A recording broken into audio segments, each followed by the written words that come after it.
Hello everyone, welcome back to Trek A Day. It looks like we are getting some Star Trek themed coffee, and that's a cool concept, but something with modern Trek merchandising has cropped up yet again.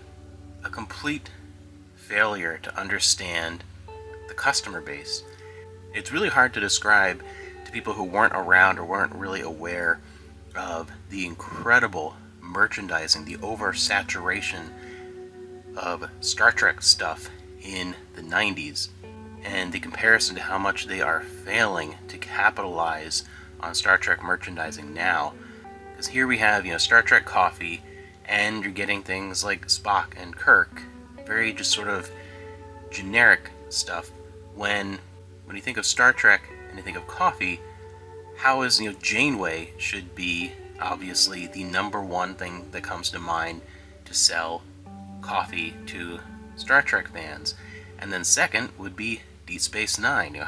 Raktajino Klingon coffee was a mainstay in that series, and half the crew on Ops was drinking that every morning. It was a constant thing. So it would be Voyager, and then Deep Space Nine, and then those are the things that should be used to sell coffee to Star Trek fans, and it really feels more like someone who is in charge just has sort of a cursory knowledge of what Star Trek is, and is not really has any kind of real knowledge of the franchise or of the target audience. And that's marketing 101 is know your audience and cater to what will make them purchase a product.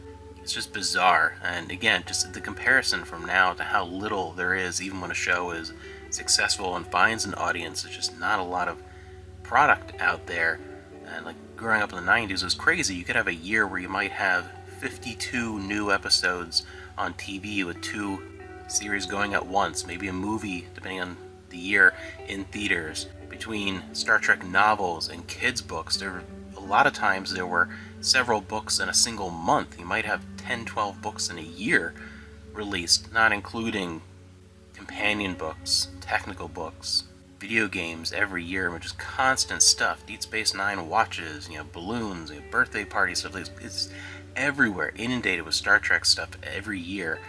And then now, there's next to nothing. And when they do release something, it is really so low effort and just just seems like very generic anytime they do anything. And this coffee is a great example of that. It is very just sort of generic Star Trek branding. So it is an interesting thing that's coming out, but again, it's a little disappointing and just shows the current state of Star Trek merchandising and marketing and just how poor it has been.